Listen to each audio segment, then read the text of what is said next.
तृणमूल कांग्रेस अब कांग्रेस पे विलय के रास्ते पर आगे बढ़ चली है और ऐसा हम किस आधार पर कह रहे हैं इस वीडियो में आपको विस्तार से बताएंगे। आखिरी तक बने रहिएगा। पॉलिटिकल थर्मामीटर में आपका स्वागत है। मैं हूं सिमरनजीत सिंह आपके साथ। दिल्ली के कॉन्स्टिट्यूशन क्लब में इंडिया ब्लॉक की मीटिंग हो रही है।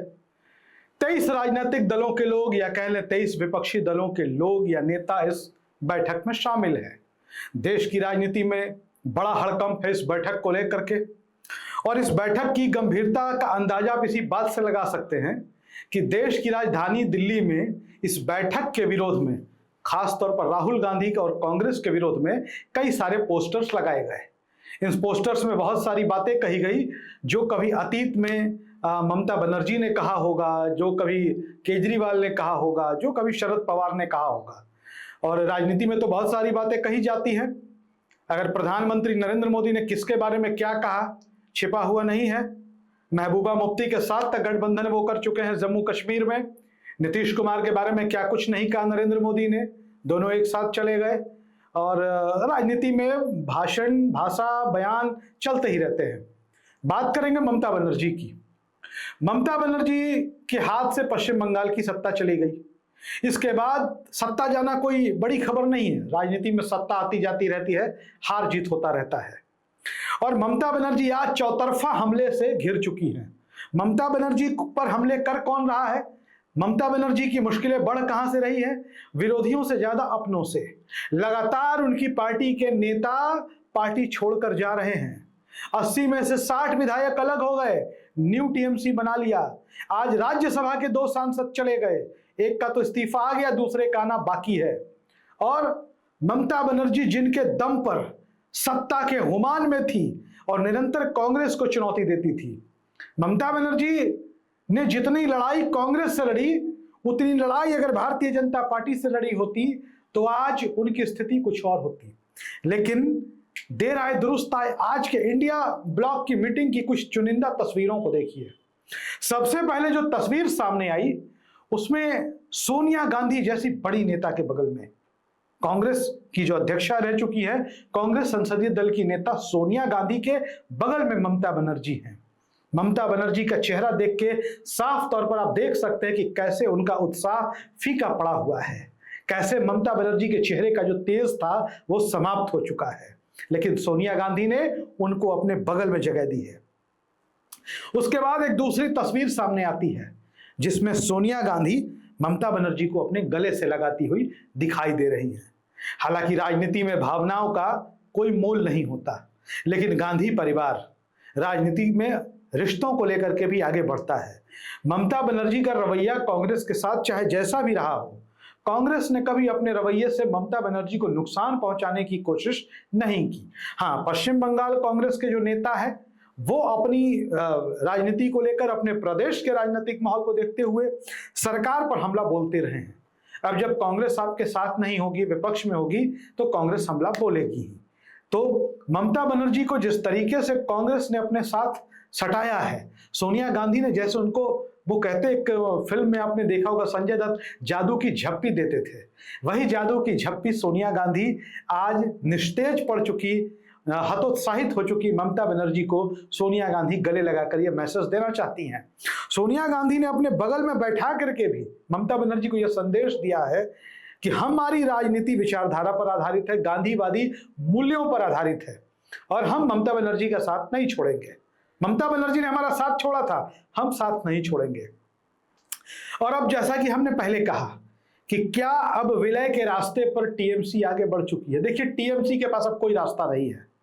जैसी सत्ता, जैसी सरकार 15 साल बंगाल में चली, आप तमाम विचारधाराओं को, सेक्युलरिज्म को, सोशलिज्म को आप दूर छोड़ दीजिए, लेकिन जो सरकार बंगाल में चली उससे आम जनता में निराशा है।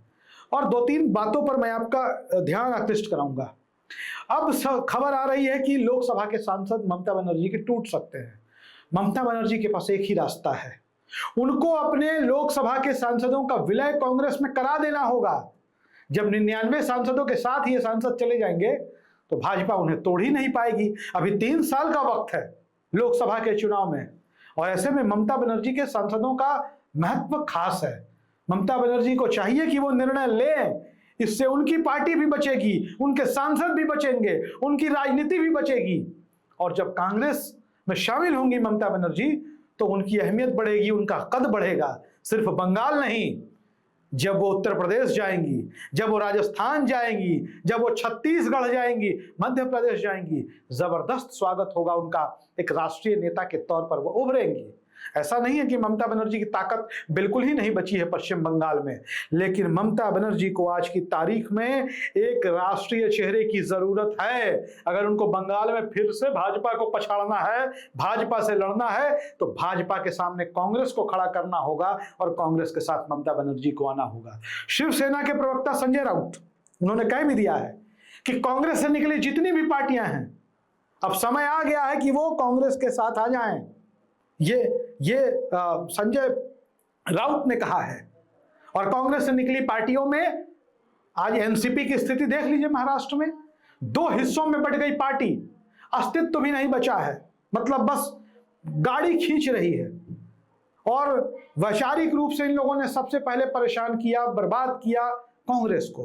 टीएमसी, तृणमूल कांग्रेस का वही हाल है। हालांकि टीएमसी हम लोग बोलते हैं बोलचाल की भाषा में, तकनीकी रूप से शॉर्ट फॉर्म है AITC, all India Trinamool Congress. Sonia Gandhi ने ममता बनर्जी से पहले जब अरविंद केजरीवाल भी जेल गए थे तो उनकी पत्नी सुनीता केजरीवाल को अपने गले से लगाया था, संबल बनकर खड़ी हुई थी। आज भले केजरीवाल कांग्रेस के बारे में कुछ भी कहते रहे। और अब बात करेंगे पोस्टर्स की। पोस्टर्स की बात करना जरूरी है जो दिल्ली में लगाए गए राहुल गांधी कांग्रेस और इंडिया के अगेंस्ट में। यह मत समझिएगा कि इस बैनर को लगाने के पीछे भाजपा का हाथ हो सकता है। जाहिर तौर पर भाजपा कांग्रेस की मुख्य विरोधी है, तो कांग्रेस के खिलाफ कोई भी बैनर लगेगा तो लोग याद करेंगे और कहेंगे कि यह काम बीजेपी का है। लेकिन यह काम उन लोगों का भी हो सकता है जिन्होंने दिल्ली में कांग्रेस को बर्बाद करने के लिए कई फर्जी आंदोलन खड़े किए हैं। ये उन लोगों का भी हाथ हो सकता है जो साफ तौर पर कहते हैं कि हम इंडिया ब्लॉक का हिस्सा नहीं है। एक समय वो इंडिया ब्लॉक का हिस्सा रह चुके हैं, अब वो नहीं है। तो ऐसे लोगों पर भी ध्यान रखना होगा। और देश की जनता सबको देख रही है। आज की राजनीति कांग्रेस के इर्द गिर्द नहीं घूम रही, देश की राजनीति भाजपा और नरेंद्र मोदी के इर्द गिर्द घूम रही है। आप या तो भाजपा के साथ हैं या भाजपा के खिलाफ हैं। तो भाजपा के खिलाफ कौन है? कांग्रेस है। याद करिए, राहुल गांधी ने कहा था कि भाजपा को सिर्फ कांग्रेस ही हरा सकती है। राहुल गांधी के चेहरे पे जो आत्मविश्वास देखते हैं, उनका साफ तौर पर कहना है, वो देश की जनता को भी कहते हैं। राहुल गांधी का संदेश सिर्फ पॉलिटिकल पार्टीज के लिए नहीं है। ऐसा नहीं कि राहुल गांधी क्षेत्रीय दलों को नीचा दिखाने की हैसियत से के उद्देश्य से ऐसा बोलते हैं कि हम ही भाजपा को हराएंगे। ये जनता को भी मैसेज है। जो जनता अपना वोट इधर उधर इनको उनको, आज भाजपा इस देश में चुनौती बनी। भाजपा जिस देश में जिस तरीके से शासन कर रही है, बहुत सारे लोगों को भाजपा का शासन पसंद नहीं है। बहुत सारे लोग हैं, बड़ी आबादी है। हमको लगता है जितने लोग भाजपा को पसंद करते उतने ही लोग उनके विरोध करने वाले लोग भी। लेकिन भाजपा पनपी कैसे? भाजपा यहां तक वैसे आई कि जब आपने कांग्रेस को छोड़कर छोटे छोटे दलों को वोट देना शुरू किया, कांग्रेस कमजोर होती गई, कांग्रेस के वोटर घटते गए, कांग्रेस का कैडर समर्थक दूर होता गया, आप छोटे दलों में भागते गए, छोटे दलों के नेता बीजेपी में जाते गए, और आज भाजपा जो है इतना बड़ा, हम कह लें कि सांप था नाग बन गया, वो आपके सामने है।